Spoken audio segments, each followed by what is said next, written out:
પ્રજાને સેવ ના તો અમને કેમ અત્યાર સુધી એક પણ આવેદનપત્રનો જવાબ નથી આપ્યો? કેમ ના આપ્યો?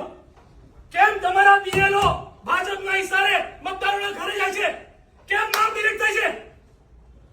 કોંગ્રેસને ચૂંટણી હરાવવા તમે ને ભાજપ ભેગા થયા છો? હા કે ના? તો હા કે ના બોલો? અને મને કલેક્ટર સાહેબને મળવું છે. જો અહીંયા હાજર હોય, મને સાહેબે કીધું કે હું નથી. જો હાજર હોય તો અમને મળવું પડશે. હું પોલીસના મિત્રોને કહું છું, કોંગ્રેસ પાર્ટી અમે શાંતિથી રજૂઆત કરીએ છીએ ગાંધીજીના માર્ગ પર કરીને, પણ એનો મતલબ એવું નહીં કે કોંગ્રેસ પાર્ટીને ગંભીરતાથી ના લે અને ભાજપના ઈશારે કામ કરે. ભાજપના નેતાઓ પગાર આપે છે. પ્રજા રૂપિયા પ્રજા બિચારી પરસેવાના રૂપિયાની ટેક્સ ભરી ભરીને મરી ગઈ, ત્યારે તમે એસી કેબિનમાં બેઠા છો. આ પબ્લિક ટેક્સ ના ભરો, તમને શું મળશે? કો બને તમે પગાર કોને પૈસા મળે છે? એટલે તમે ભાજપ સાથે મેળાપીપણામાં વડોદરામાં 54,000 મતદારો ના નામ અને એવા નોટિસ આપી છે કે જે નોટિસનો મતલબ જ નથી. નોટિસ તમે બંચના બંચ, ખરેખર કલેક્ટર સાહેબ અમને પ્રોમિસ કરેલી મીડિયાની સામે કહું છું, અને મીડિયા પર તમે પણ હતા, તમે તે દિવસે રજૂઆતમાં હાજર હતા. અમે સાહેબને પૂછેલું કે આ જે લોકોએ વાંધા લીધા છે એનું તમે એની ક્રોનોલોજી શું છે, તમે કયા સ્ટેપ બાય સ્ટેપ કામ કરવાના છો? તો કલેક્ટર સાહેબે કીધેલું કે જેને વાંધો લીધો એને પહેલા બોલાવીશું. તો જેને વાંધા લીધા એનું હિયરિંગ તમે કર્યું તો એની હિયરિંગની કોપી અમને આપો.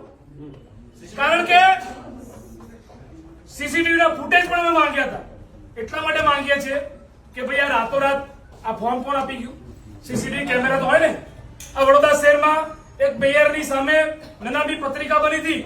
ક્રાઇમ બ્રાન્ચ, પોલીસ બધા જ કામે લાગી ગયા અને શોધી કાઢ્યું 24 કલાકમાં કે આ પત્રિકા કોને બનાવી.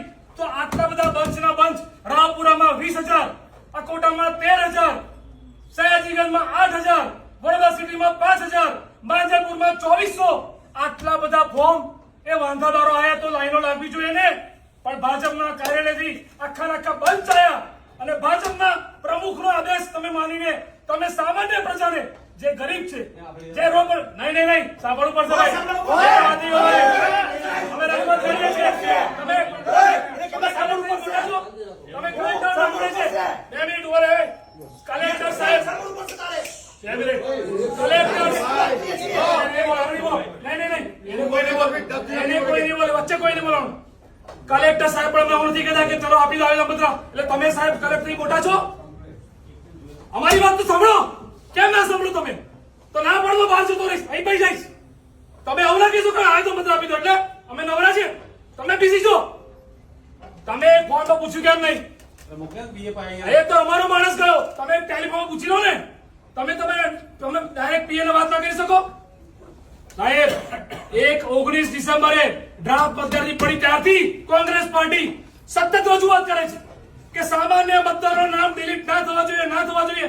અને અત્યારે એવું ચાલુ થઈ ગયું છે. એટલે ચૂંટણી હરાવવા માટે ભાજપ સાથે ચૂંટણી પંચ અને ભાજપ મેળાપીપણામાં કામ કરે છે. એવું ના હોય તો તમારે આવેદનપત્રમાં લખ્યું છે કે તમારે આ સિસ્ટમ કોણ લાવ્યું? ઇલેક્શન કમિશન કામ કરી રહ્યું છે. ડીઆરઓ તમે મૂક્યા, ઈઆરઓ તમે મૂક્યા, એઈઆરઓ તમે મૂક્યા. તો બીજેપીના નેતાઓના નામ સાથે જે વાંધા આવ્યા છે એ ચૂંટણી કમિશન એટલે કે તમારા માણસો પર વાંધા ઉઠક્યા છે. સામાન્ય મતદાર નહીં, કામગીરી તમે કરી એટલે એમને વાંધો તમારી સામે છે. તો તમારી સામે જયારે વાંધો હોય તો તમે સાક્ષી બનીને એ બીજેપીના નેતાઓની સામે તમે ફરિયાદ આપો.